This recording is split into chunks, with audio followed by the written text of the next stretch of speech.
This podcast contains adult language and explicit content. Listener discretion is advised.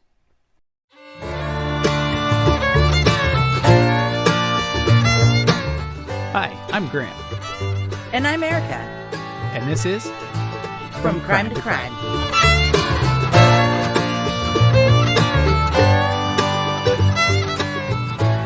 Let's get criminal. Let's get criminal. Oh. Now, speaking of which, hey, have you ever been to ALCATRAZ? Yeah. Have you? No, I've never been. I really wanted to go. I was like 10 years old. My mom and I went, and we had tickets to go, but the tour that we were on, somehow we got upgraded for free to the next tour, and we completely missed out on ALCATRAZ, and I still regret it. That's lame. It was lame. I think we saw like that twisty street, the Lumbar Street, and Ghirardelli, and probably some seals on a on a floaty, but that was about it. I really wanted to see ALCATRAZ. You got to eat clam chowder on Fisherman's Wharf. I couldn't even tell you, but I could definitely tell you, had I seen ALCATRAZ, I would have remembered that. Yeah, you would. It's pretty cool. It's not forgettable. All right, let's not get into the boring history of ALCATRAZ. Yeah, we're not going to give you the whole boring backstory of ALCATRAZ. It's an island in the middle of San Francisco Bay. It's known as the Rock.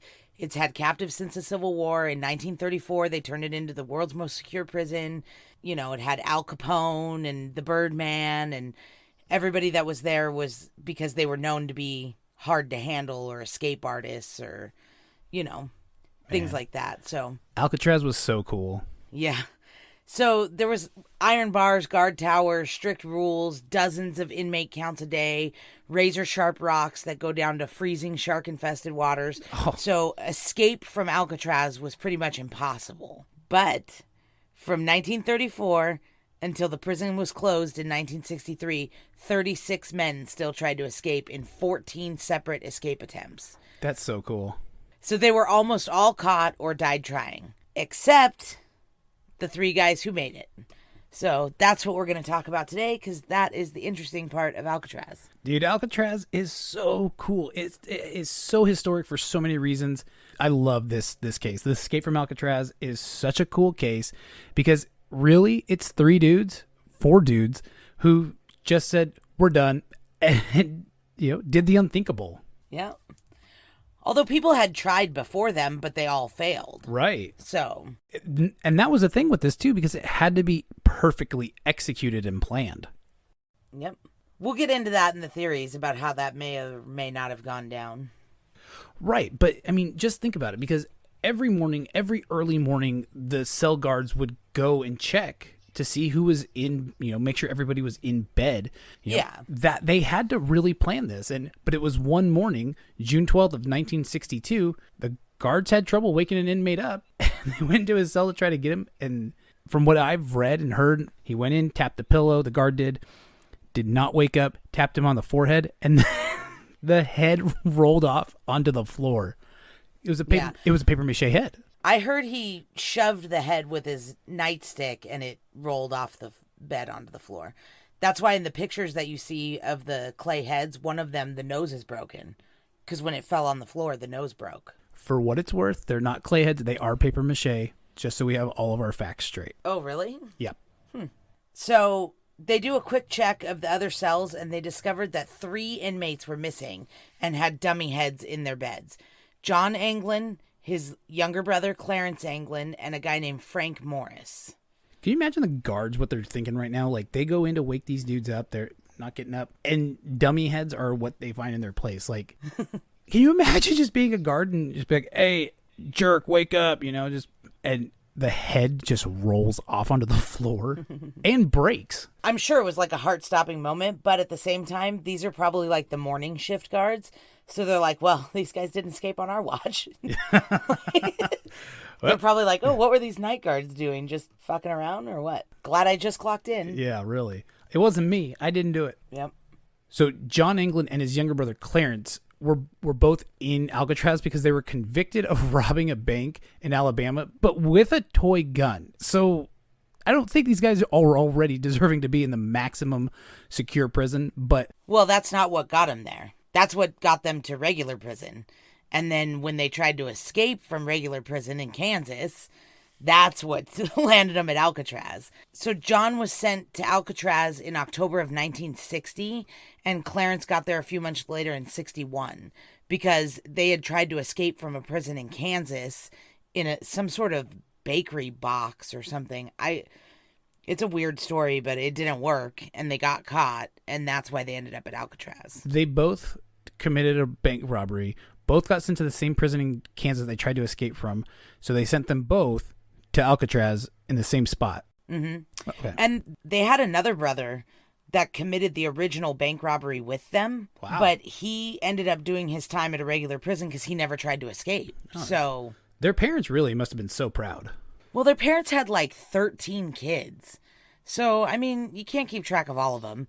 And I'm sure they aren't all bad apples. Yeah, if three go missing, 10's still a good number. Yeah. Still a lot of kids. I mean, I feel like that's why they used to have a lot of kids back then, was because it's like, well, a couple of them are going to die. A couple of them are going to end up in prison, I think it's because they didn't have contraception, but either way, I guess is a good reason. That's probably true.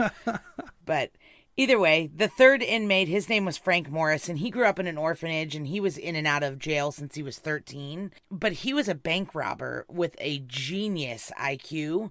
Apparently, he was like a super smart whippersnapper. But he used his... How old are you? I don't know. But I still can't figure out Reddit, so obviously too old.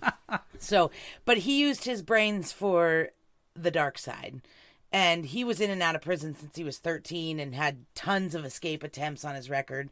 So eventually he ended up at Alcatraz also.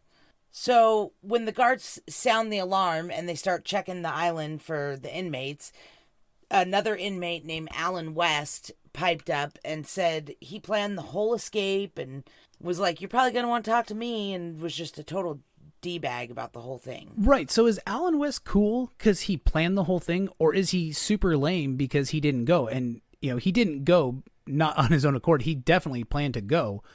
But is he super cool or super lame for one, planning it, but then ratting these guys out when, the time came? I don't know because I'm not convinced that he planned it. Well, that's another thing too. I'm also not convinced that he ratted them out. The rest of the story is pretty much according to Alan, but what happened after they left the island? I mean, Alan didn't go with them. So he could be lying to throw the prison guards off, or he could just not know because he wasn't in the in crowd and didn't get there. So, well, he definitely sounds like he knows a lot of what happened. I mean, obviously you're right. We're going off of his story, but it all kind of does check out. Yeah. No, I think a lot of what he says about the planning is accurate, but I don't know that he came up with it like he says he did. Right. So, but we'll get into that in the theories. Right. And the plan, it started in December of 1961. Alan had found a couple of those files with some old saw blades in them up in this attic space at the top of the cell blocks. And he started making tools with them. And he even made a drill out of an old vacuum cleaning motor. So obviously this guy is, he's pretty smart. He knows what he's doing. Well, if he made that. I think it was Frank Morris that did most of this stuff. Because it was Frank Morris that read Popular Mechanics magazine and was super smart. But we'll get into that. As you said, the story goes, Alan started this whole thing and started coming up with this idea. And then he got the Anglin brothers and Frank Morris on board for the escape. And together they started figuring stuff out little by little. And that's what I think. I think it was more, this guy came up with this guy came up with that. It had to be a team effort. Yeah, I would think it would probably be a team effort too. I mean, something like this can't be devised by one guy, I wouldn't think. Yeah. Well, and Alan West, it's like, because you're the only one left. So you're like, oh, yeah, it was all me. Right, like, yeah. I don't know. I don't love that guy. So anyway, they figured out that there was a utility corridor behind the cells.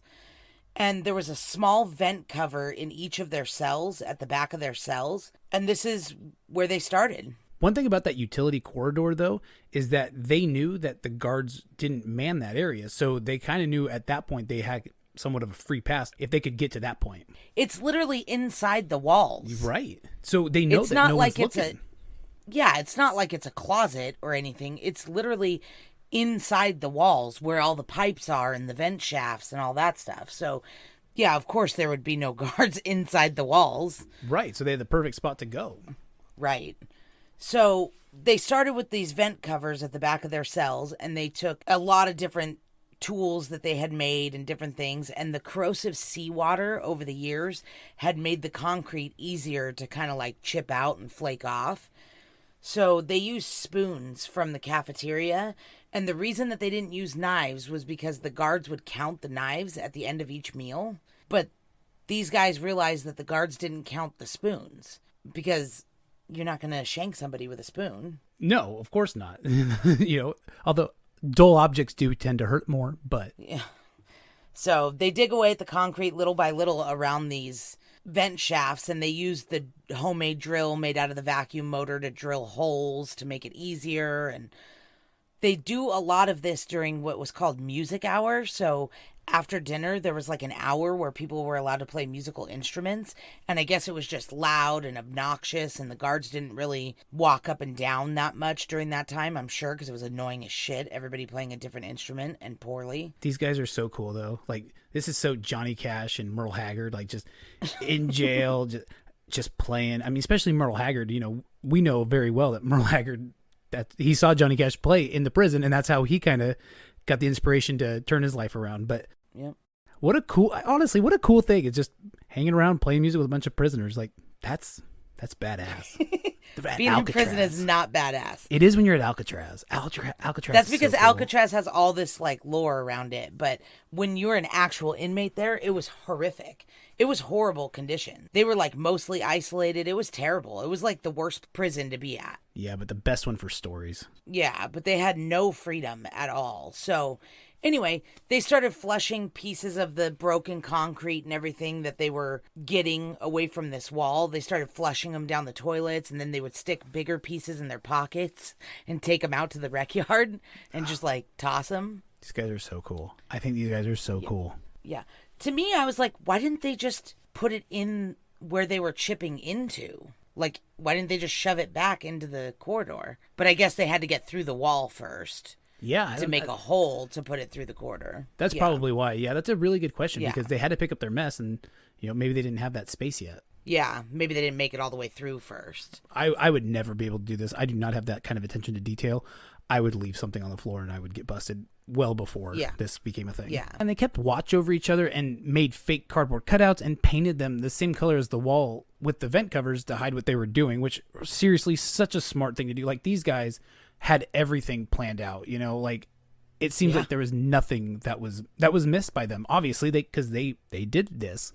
Well, they had 23 hours a day to sit and think about how to do this. Did we talk about them being in solitary confinement? Well, the whole prison was solitary pretty much. That's what I'm saying. This prison was terrible to be at. It was not fun and cool. It was awful. I completely agree. Being there as an inmate was probably terrible, but Yeah. I'm way far removed from that. This is so cool, and I think these are the coolest stories. Well, yeah, it's cool now. But yeah, they had nothing but time to sit and think about all this shit because they were totally isolated. Well, and they did. I mean, they used everything from wet paper towels to suitcases to books to cover up the holes. And that's how they got to the utility corridor, which, again, had ventilation shafts that went to the roof. Yep.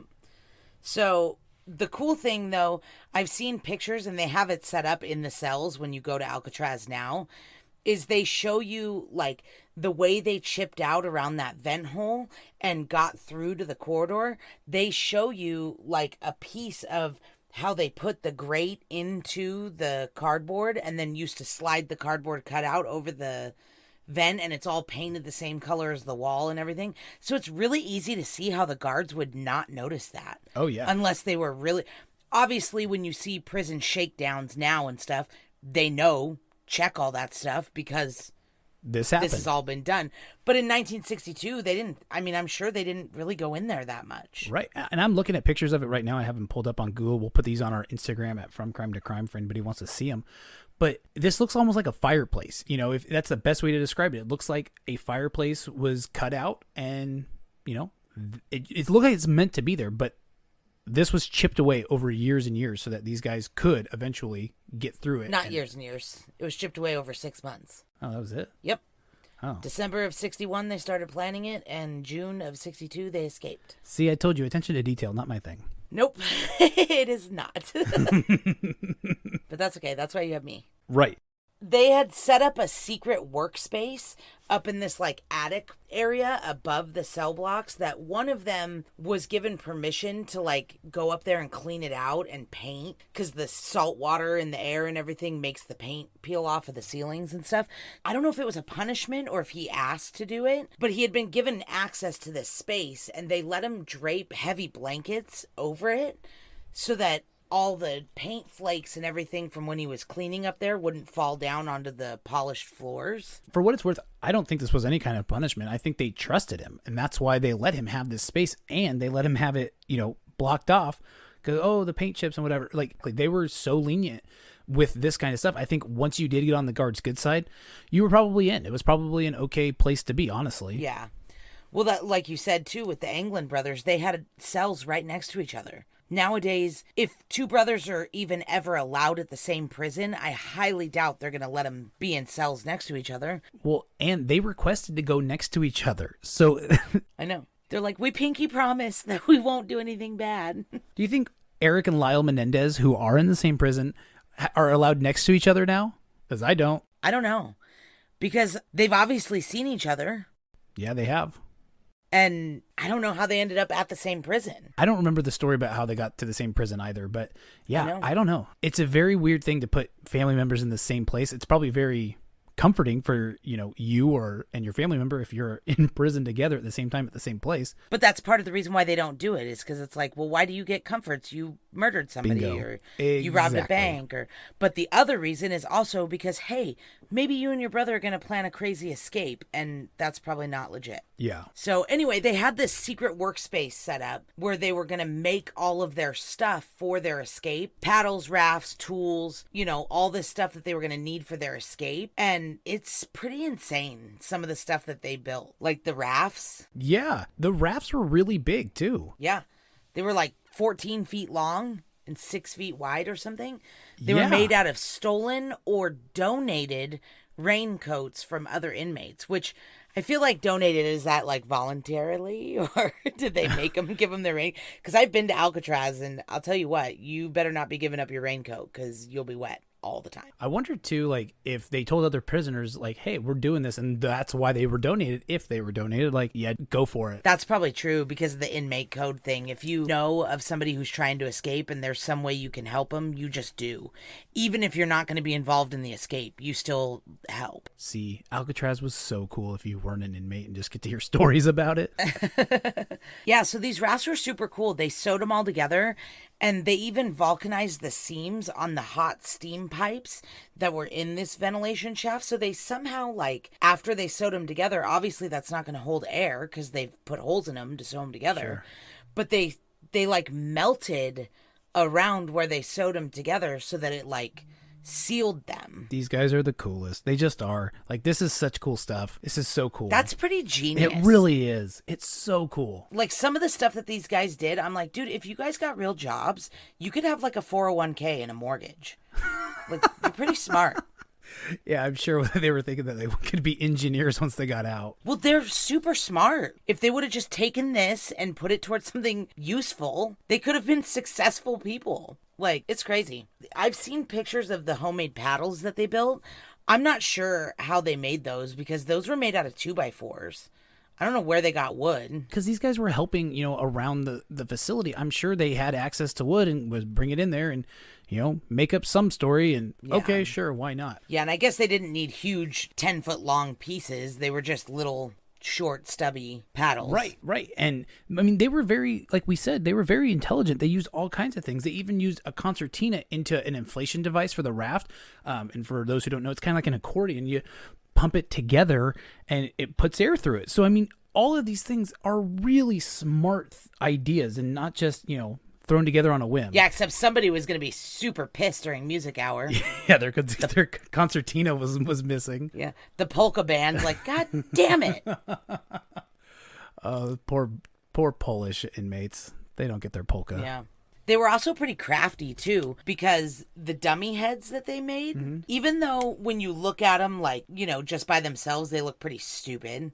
And obviously, they're not a real person. Sure. But they did the job, and they looked when they're in the bed with the blanket pulled halfway over it, like, how would a guard in the middle of the night walking down the corridor ever think that that wasn't a real head? He wouldn't. I mean, I'm looking at these right now on Google, and they look legit, and they were made out of paper mache and real hair too. One of the guys worked in the barber shop, and he would collect hair for this, So they had all this access to hair. So, I mean, it really was the perfect storm. These guys had access to tools, they had access to materials, they had access to hair, they had access to everything they need. And again, if you look at these things, these heads are very well done. They're not just cheaply thrown together. Like, there's a jawline, there's eyebrows, there's noses and ears and full heads. Yeah, it's all put together very, very well. They're fully painted with flesh color paint. Like, they obviously look stupid when you just look at a picture of just the head. Right. But laying in a bed with a blanket over it in the dark, are you kidding me? How would the guards ever know until they take a nightstick and it rolls off the bed? Yeah, there's no way to know. Yeah, it's crazy. So apparently they learned that these guys were reading magazines like Popular Mechanics, which I guess taught them a lot of stuff about what they needed to know.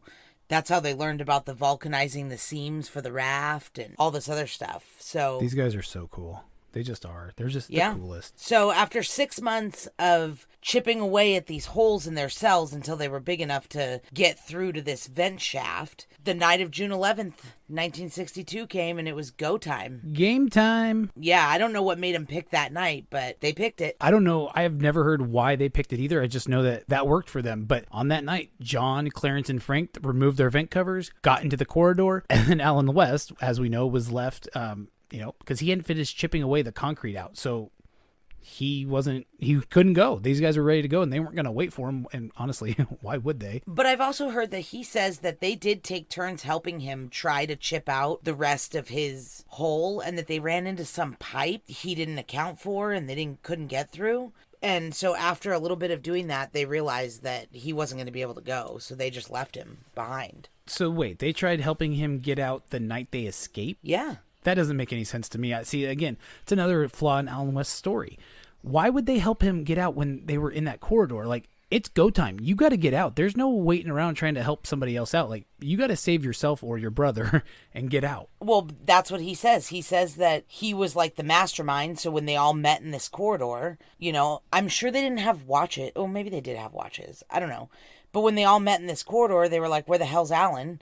And then they went to his little hole, and he was still trying to chip away, and they tried to help him from the other side. When they realized, like, this is a waste of time and he's not getting out, they just had to ditch him. Yeah, see, that doesn't make sense to me. Like, I would have thought they already would have had all of this hammered out, chiseled out. Everyone's ready to go.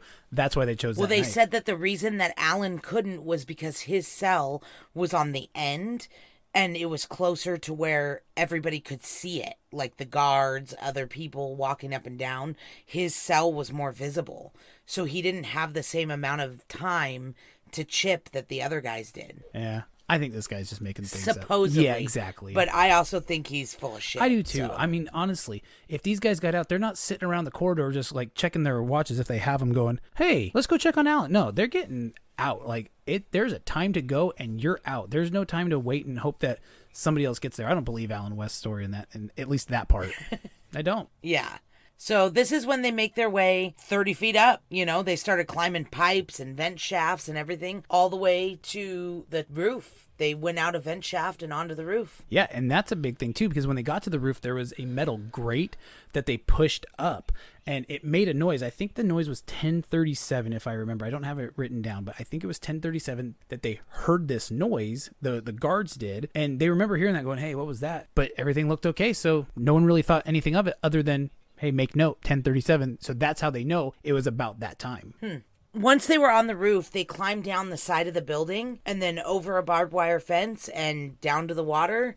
They used their concertina to blow up their raft, and they took off. Took off for Angel Island. According to Alan West, they took off for Angel Island, yes. That was where they were supposedly going to take a break, and then from there they would keep doing the rest of the swim. Yeah, and Alan West says that he made it through his hole about 4 hours after the other inmates, but frankly, I don't believe him. Well, he says that he did make it through his hole, and he climbed up the vent shaft, and he found a life jacket and a paddle that the other men had left behind for him in case he had gotten out of his cell. And he says he went up to the roof and he couldn't see the other inmates, but there was a guard there. And so he spent the night laying on the roof just watching the stars, and then in the morning he went back down the vent shaft and back into his cell. And I get why you don't believe him, but at the same time they did find the paddle and the life jackets that the other inmates had left for him in case he got out. See, I believe that maybe those were extra things that they had, but that sounds so far-fetched. Oh, I made it up, but I saw a guard, so I just laid down and looked at the stars. No, you didn't. You never left your cell. You couldn't get out. Yeah, you probably tried, but this guy never got out. He's a liar. See, I think he got out. I think his hole was big enough, but I think he chickened out. I think he got out with them.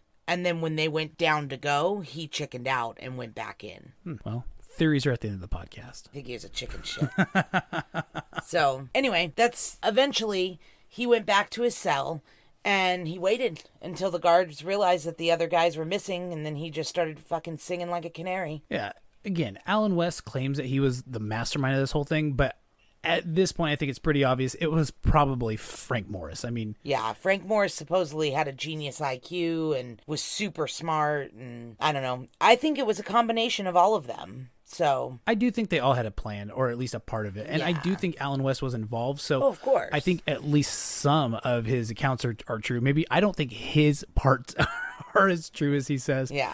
But I think a lot of these are. Oh, I think a lot of them are too. And I think he was super involved. I just think he chickened out. And I think he came up with a way to make it sound like he didn't chicken out. But I think he chickened out. Yeah. Absolutely. Yeah.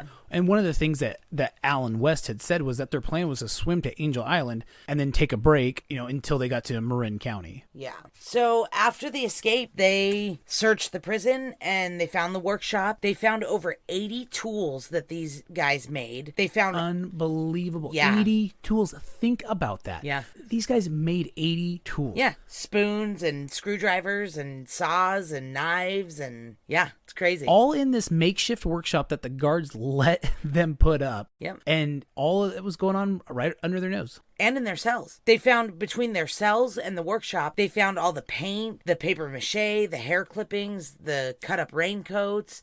They found maps with pages ripped out from Canada and Mexico. And see, you're saying earlier that Alcatraz was this big, huge deal and they were so mean. Come on. I think once you got in and were on the inside, I think you were pretty set.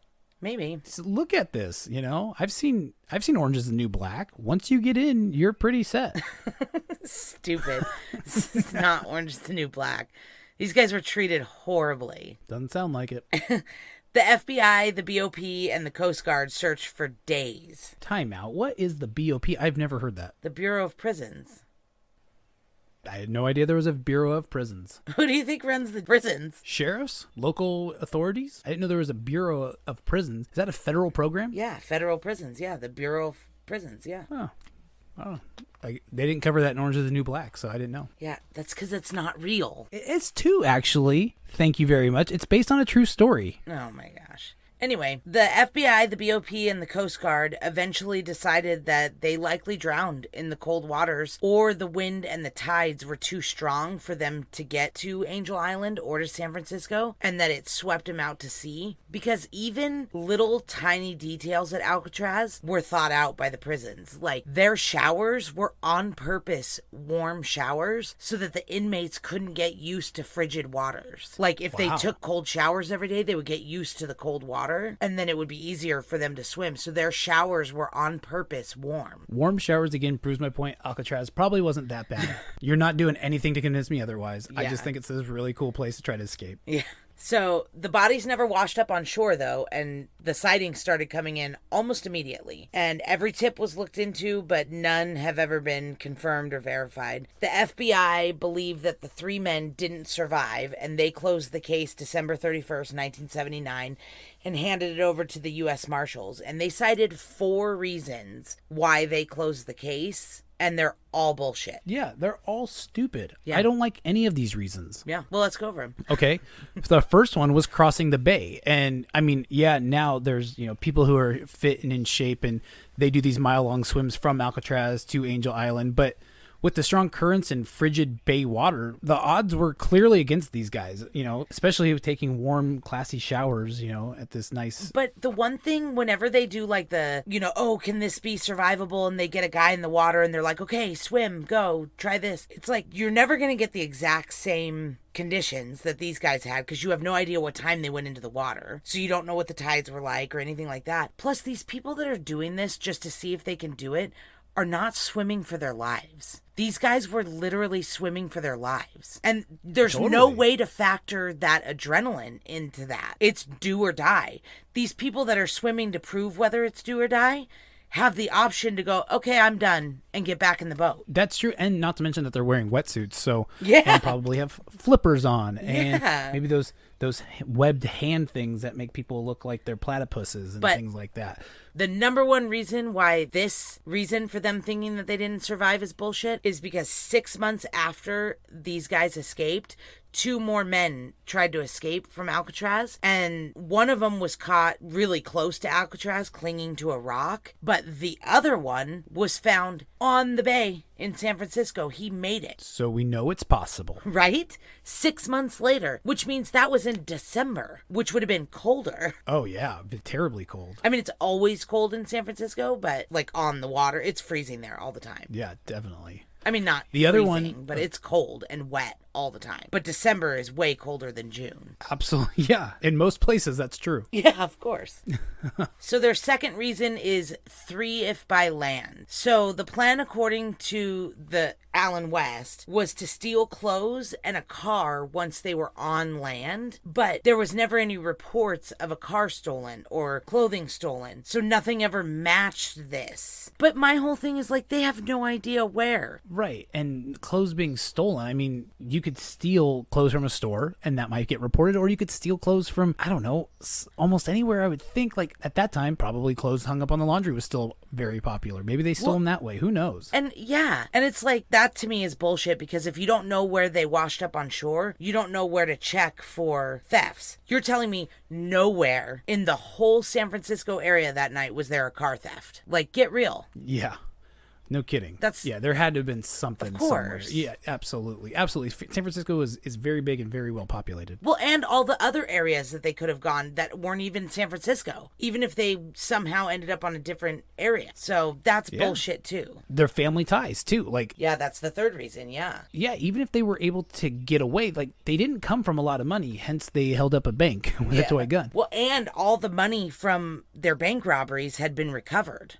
So it's not like they had a hidden stash of money from their bank robberies. It had all been recovered. Right, absolutely. And like you said, their family had 13 kids, so they probably didn't have any extra funds laying around to help their, these troubled youth. Oh, yeah. They were saying that their family lived in Florida and didn't even have the money to travel to California to visit them, let alone help them escape. Oh, man. What an even more awful existence already. Yeah. And Frank Morris was an orphan, so he didn't have any family to fall back on either. Yeah. So the fourth reason why they think that they didn't make it is because they've been missing in action. So for the 17 years that the FBI worked on the case, there was never any evidence to say that the men were still alive, which is bullshit because there's a lot of evidence, but nothing that they could substantiate. There's nothing that points exactly to them, but there's a lot of stuff that goes, ooh, that could be them. Yeah, definitely. And photos and, things like that could definitely be these guys. Yeah, so that would be a super boring story if these guys went through all this work and all this genius planning and months of all of this,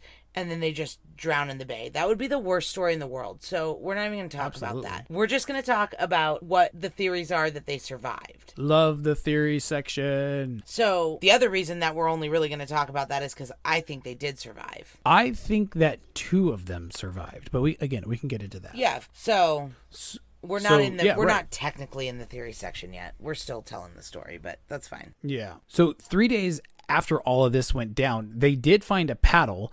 They also found a sealed plastic wallet that was made from raincoats, so that fits what we're going with. And that wallet had family photos and a list of contacts that the men knew. So is that a decoy? Did they drown? Some people think that they drowned because they think that they would never lose that pack that they spent so much time making sure stayed waterproof and all that, because they would need those phone numbers and those pictures and everything when they escaped. But there's an argument to be made that Frank Morris was so smart, they could have done that and put that in the water like that so that it would be found. I'm leaning towards more that these were decoys and they were planted. I don't know that they had extra pictures of their families or whatnot, but I definitely think at this point, like you said, it's life or death. Yeah, exactly. Maybe that wasn't how it intended, but I don't think that these were, I think these were planted on purpose, so that they could figure out, or so that it did look like they were gone. Yeah. Well, the FBI checked out the names and watched the people that were on the list of contacts, and they never found anything. So what a brilliant thing that would be if that was made up. Just, oh yeah, I know this guy, and back then people remembered phone numbers. Yeah, so fucking I know genius. this guy. I know his phone number. Okay, cool. And then I don't know. They've never checked in with me, especially if they're legit people in their lives. It's very, very smart. Yeah. Hey, one question I just thought of: did Alan West have a dummy head in his cell? I don't know. I've never heard that either. I wonder if we should look into that. Yeah, that is a good question. I don't know. Because that would definitely tell us how involved or not he was. Yeah. Well, we know he was involved. His thing was chipped out. That's true. It's not a question whether or not he was involved. Plus, he knows too much about the story. I just think he makes it sound like he's the mastermind, and he's not. Yeah, I agree. I think he knew what was going on and was definitely a part of it. Yeah. But you continue. I'm going to look up on the Google. And see if, he may have even been the original, hey, let's escape, guys, guy. But I just don't think he came up with all of this on his own. That's a good point, too. I could see him, being like, oh, we should escape. And then Frank Morris being like, actually, I've already got a plan in place, and here's how it's going to go. And you idiots are going to follow me. Okay, to answer our question, yes, Alan West did have a dummy head, and I see a picture of it right now with his name next to it. Oh, okay. Yeah. Cool. He was very involved. Okay. So 5 days after the escape, the warden of Alcatraz, a guy named Blackwell, he received a postcard that said they should check into Jose Luis Martinez and see what he was doing the night of the escape in his boat. And he says that he had no connection. He didn't take his boat out that night, but maybe he did. We're talking about the lawless land of the 1960s. Yeah. So that definitely could have happened. Well, and a San Francisco police officer says that he did see a fishing boat that night out on the water that had no lights on, no fishing poles or nets or anything hanging off the side of it, and it was just kind of floating in the water, and he thought it looked weird. But about 30 minutes after he saw it, it drove off and went towards the Pacific Ocean. Yeah, that is a weird thing, and very coincidental, I suppose. But that also brought another theory to light, like, oh, maybe these guys didn't swim. Like, if you're saying they physically can't swim to the shore, maybe they didn't. Maybe they swam, they came across this guy in a fishing boat, and they were in desperate need of help, and he wasn't going to let them sit there and drown, so he pulled them up into his boat, and then there was three of... what he did later. Well, no, maybe there was three of them and one of him, and they said, drive us now, Yeah. Or... yeah, that's true. Maybe he pulled him up into the boat and then was like, holy shit, you escaped Alcatraz, and he fucking helped him. Well, let's be real. If somebody shows up on your boat and has escaped Alcatraz, you only have one choice, and that is to help them, because either A, they're the baddest people on the earth, or B, they're going to kill you. So yeah, that's do true. What they say. But to me, the only reason why he wouldn't say anything after is if he willingly helped them. Yeah, I can see that. If he had done it because he was scared, then he would have told the police later. But if he willingly was like, good for you guys, and like drove them to shore, of course you're not going to say anything. I'd be like, I've never seen those people in my life. And 7 days after the escape, Warden Blackwell received another postcard, and it said, and I quote, haha, we made it, unquote. And it was signed by Clarence, John, and Frank. Now, the warden thinks that it was a hoax and just somebody else sent it, which could be. Definitely. But I think they sent it. Do you? Really? Yeah, kind of. Oh. Because I feel like if I escaped from Alcatraz, if I got away, everything was cool, and I was somewhere safe where I wasn't worried about anything, absolutely I'm going, haha, fuck you, I made it. I wouldn't say a word to anybody else ever associated with that past ever again. I would be long gone and just be like, sorry, there's no proof of me ever existing again. Especially now, because they can track you now. But back then, you're right, lawless land. Yeah, but back then there was nothing. There was no tracking you. Exactly. So They've never even said where these postcards were postmarked. that's true. So, you know what? Maybe they were fake, but either way, Warden Blackwell's doesn't love getting them. Yeah. So a Norwegian ship that was in the bay 6 days after the escape said that they saw what seemed to be a body floating in the water. They recorded it the night that it happened, but they didn't report it until 3 months later when they heard about the Alcatraz escapes. And they didn't go over to the body or pull it up or do anything. They just saw it with binoculars. And it was 6 days after the escape. But people jump off the Golden Gate Bridge all the time. And the night of the escape, a guy named Seymour Webb jumped off the Golden Gate Bridge and his body was never found. So I like to believe that the body that the Norwegian ship saw was not one of the Alcatraz inmates. It was Seymour Webb. How about the Norwegian ship just going by and being like, let's make note of that, but we're not going to say anything. We're not snitches. Yeah, just keep going. Well, didn't see anything. I don't on know our if end. it was a cargo ship or something. They probably can't stop. Well, no, but they probably could have reported it, I'm sure. Yeah, but how? I'm very certain that because the lawless land of the 1960s still had radios. Oh. And they absolutely could have radioed something. I was like, well, they didn't have cell phones, Grant, you idiot. I did not think of radios. Now who's the idiot? Yep, me. Guilty. Throw me in Alcatraz. Oh, you're so lucky. Yeah. So, June 21st, a homemade life jacket was found on the shore in San Francisco. And the next day, a second homemade life jacket was also found. But I believe that one was in the water or washed up on shore. And they say that one was flat, like it was leaking and it was flat and all that stuff. But the fact that the life jackets made it to shore, why wouldn't the bodies Exactly. that was in them? These guys are just so cool again. These guys are just the absolute coolest. I totally think they made it to shore safely too. But the FBI, their reasoning for this being a good sign that they drowned was, the life jackets were flat and there was teeth marks on the seams where somebody was holding it together with their mouth. And it's like, why is that a good sign that they drowned? If the life jackets were on them and deflating, but the life jackets made it to shore. Well, no, but the life jackets made it to shore. How did the body not make it to shore that it was on? I guess it could have slipped out. I mean, that's not too surprising for, something like that. Who knows how tight they were on the bodies. Yeah, but it didn't get hung up on something because they're saying the tide took the bodies out to the Pacific Ocean. Well, how did the fucking tide not take the life jackets out to the Pacific Ocean? I think because the bodies would have sunk, and maybe not. No, you're right, because they definitely would have floated because there wasn't anything to hold them down. It doesn't make any sense. It's like, if the tide's going to take the bodies, it's got to take the life jackets too. The life jackets weigh less than the bodies. You think they'd go faster? I don't know. That's a good question. Yeah. I mean, I'm not a scientist, but common sense would say these guys survived. I definitely think they survived, but I don't know that their bodies would have been taken out to shore and the life jackets wouldn't have been. But 3 months after the escape, a fisherman caught a human skull, and the prison thought for sure it was one of the escaped inmates. But guess what? It wasn't.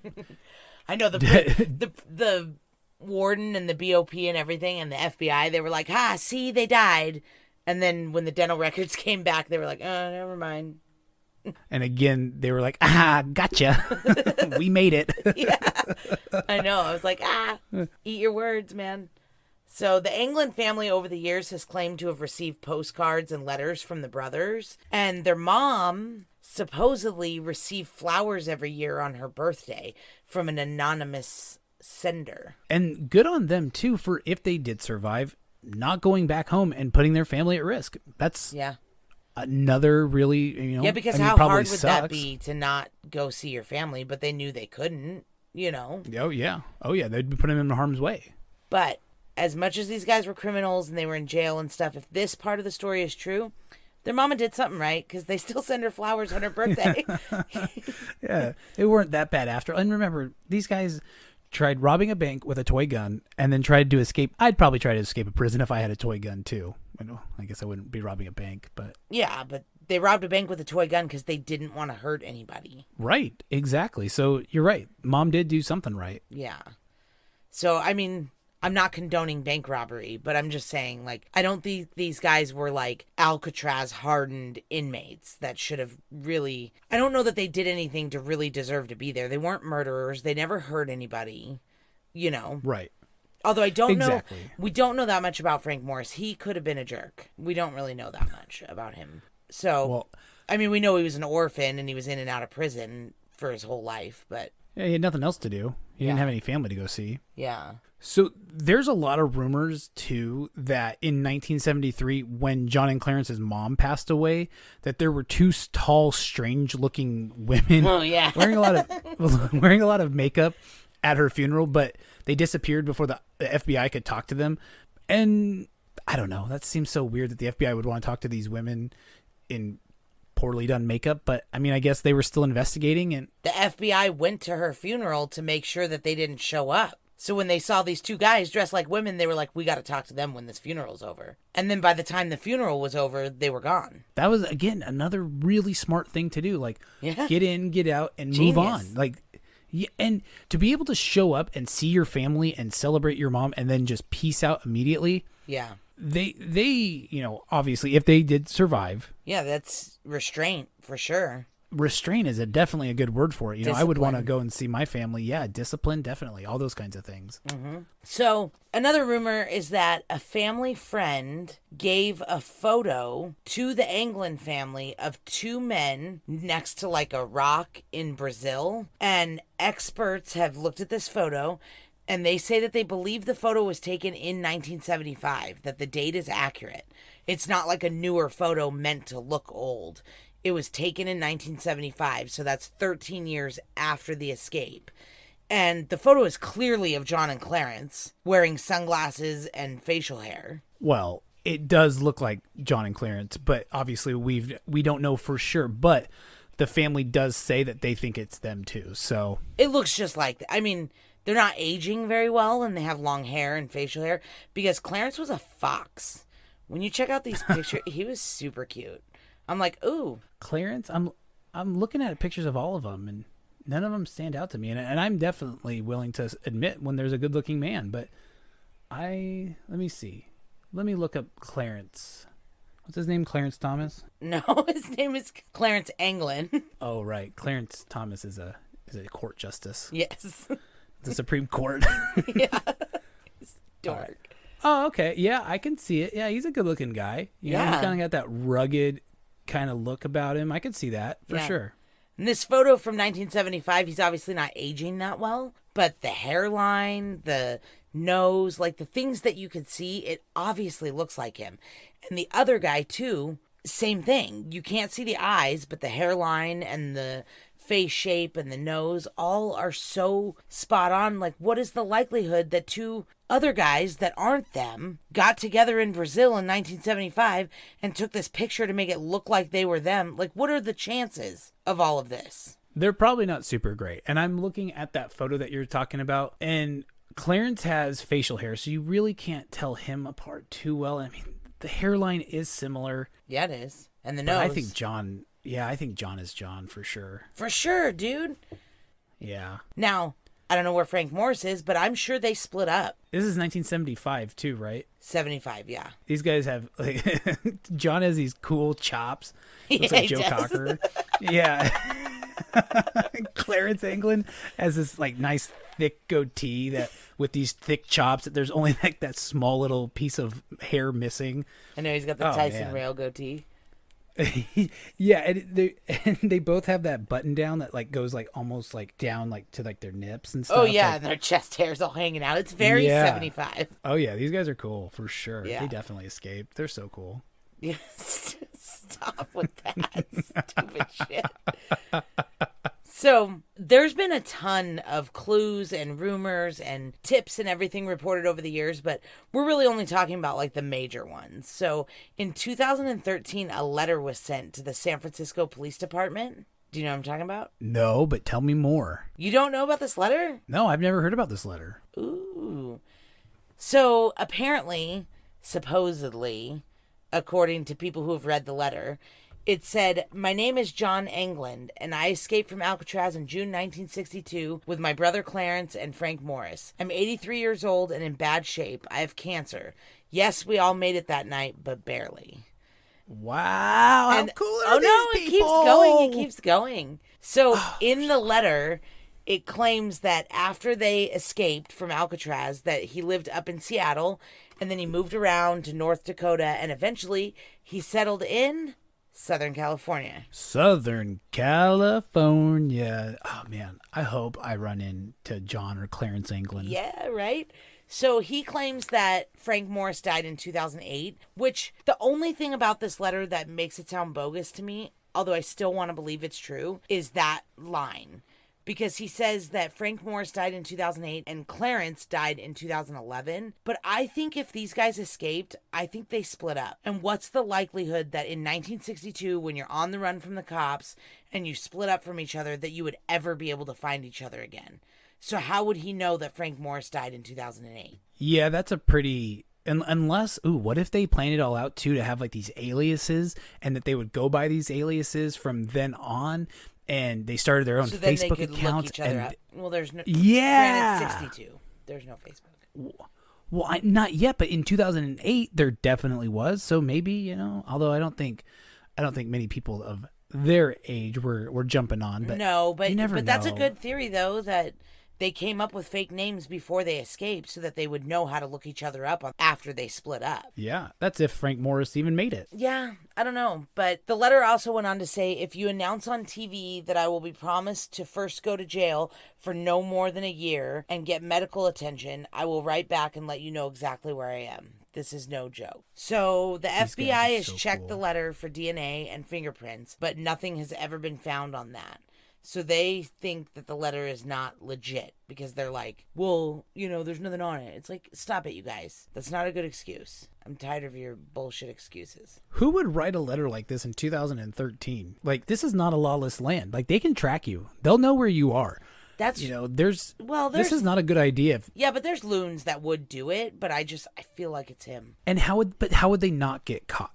If they did it in 2013, how would they not get caught? I don't understand. Yeah, I don't know. So after all of this happened and all the hoopla, the inmates started to get real rowdy and mouthy and like, oh, if they can make it, then we can too. And they started getting real bitchy. And people on the outside had no confidence in Alcatraz anymore. People on the inside didn't. 6 months after these guys escaped, those other two guys escaped, and the one guy made it all the way to shore. So they officially closed Alcatraz in March of 1963, and they started shipping the inmates to other places, and they closed their doors in March of 63. So this was the end of Alcatraz. These guys took down Alcatraz. Like, maybe not single-handedly, because obviously 36 guys tried to do it. Yeah. And on 14 different attempts, and we know for fact that somebody did survive. Mm-hmm. But these guys took down Alcatraz. Like, how cool are they? Well, the theories really are that they died in the water, that they drowned and were swept out to sea, and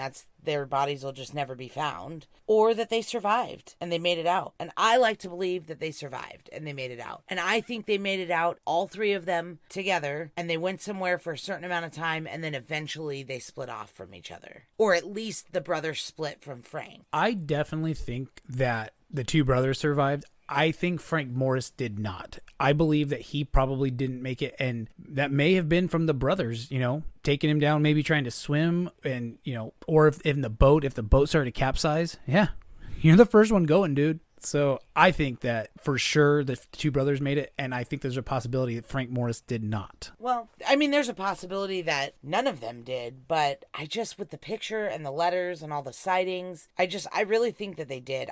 Like you said, at least the two brothers probably did. And I don't think they necessarily killed Frank Morris, but if he did die, that would make sense why there's no mention of him ever. But also his body was never found. So it could just be that he split off from the brothers, so that's why he wasn't in that picture. He had nobody back home to write letters to or send flowers to on Mother's Day, so maybe he just went off and started a new life. In 1962, you could just pick a new name. It's a lawless land. You could do whatever you wanted. Yeah, you're like, oh, I'm John Cusack now. It doesn't matter. That's wonderful to hear that he started a whole new acting career. I love it. But I'm just saying, like, you could just literally pick a new name, and that's the end of it. And the thing with this too is there's nobody can tell you you're wrong or you're right. I mean, it's just literally what you think probably happened. And I stick by that Frank Morris probably died. But he also had less reason to be seen again because, again, he had no family to identify him afterwards. Yeah. And so maybe he's the only one that survived and the two brothers died. And maybe he's the one that sends their mom pictures and stuff so that all the focus is on the Anglin brothers, even though they might have died. Wow, that's a fantastic theory. How brilliant. But how do we explain that photo of the two guys who, again, we don't know, but we've never proven who they are otherwise? Yeah, so well, maybe Frank Morris just found two guys that looked similar enough and he took the photo from far enough away and with the facial hair and everything. I don't know. I'm just saying Frank Morris was a smart guy. So if he's the one that survived and the brothers died, it would make sense that he would always be trying to make people think that the brothers survived and just kind of like leave him out of it. But why would he write that letter then and say that he had died in 2008? At that point, why does it matter? And if you're seeking medical attention, just get it under your own name. I don't think he really had cancer. I don't think he's really seeking medical attention. Maybe he just wrote that letter just to fuck around because he's bored. I guess Frank Morris might be still alive, fucking around with with the FBI because he's bored. Yeah. Well, they all might be. Who knows? I mean, probably not now, but in 2013, maybe. I don't know. They're probably not alive now just based on age, but that's also a dick move. If you escaped Alcatraz, Clint fucking Eastwood made a movie about you. Yep. And you don't let somebody know before you die that you made it? Like, what an asshole move. Like DB Cooper. Yeah. Like, if they did survive, or any of them survived, 1, 2, 3, all of them, none of them, if any of them survived, why would they not leave a deathbed confession? Like, hey, by the way, Frank Morris, here I am. Who cares once you're dead? Well, think about that, though. Frank Morris, if he's been going this whole life since 1961, right? 62. Or was it 62? 1962 that he survived, and he has started his own family. Don't you think that would cause some major turmoil in his family if he was like, hey, by the way, my name's not, Bob Smith. I'm actually Frank Morris, and I escaped Alcatraz, and everything you've known about me up until this point has been complete lie, because that's just, who I am. Like, no, I mean, I could see this going to someone's grave for sure. I think it would suck for a while, but then it'd be like, dude, my dad's a badass. I think so too, but I could definitely see somebody taking this to their grave. Absolutely. I think this is definitely grave worthy. I also think that DNA Doe Project might be able to help, because if they somehow got their DNA, I don't know how they would do that, but if somehow they got their DNA, they could run genealogy and see if there's any descendants of them. And if all of a sudden all these little Brazilian kids start popping up with their DNA, I think we're going to solve this pretty quick. I wonder if the hair that's left on those dummies, if any of it was their hair and could be tested that way. I don't know. I think to get DNA off a hair, though, you have to have root, don't you? I don't know. I'm not that expert on these kinds of things. It was cut hair from haircuts, Yeah, it wasn't definitely ripped from the root, so I don't think there was any root or follicle on it. But I don't know. It's the DNA technology changes every day. Maybe they can get DNA from hair now that doesn't have root on it. I don't know. I didn't know that it had to be root, so I think it used to be. Now that I said it out loud, I think maybe it doesn't have to have root anymore. I don't know. We'll look into that. And if you haven't, change your Amazon Smile to DNA Doe Project, so maybe we can find out who escaped Alcatraz and if they're still alive in Brazil or not, with little Brazilian babies everywhere. Yep, and upload your genetic profile to GEDmatch. Please and thank you. Definitely do that. GEDmatch. GEDmatch.com. I guess there are a lot of theories. I mean, we're not going to be able to go into all of them. I think that's pretty much it. They either lived or they died. Those are typically the theories of everyone's life, so yeah.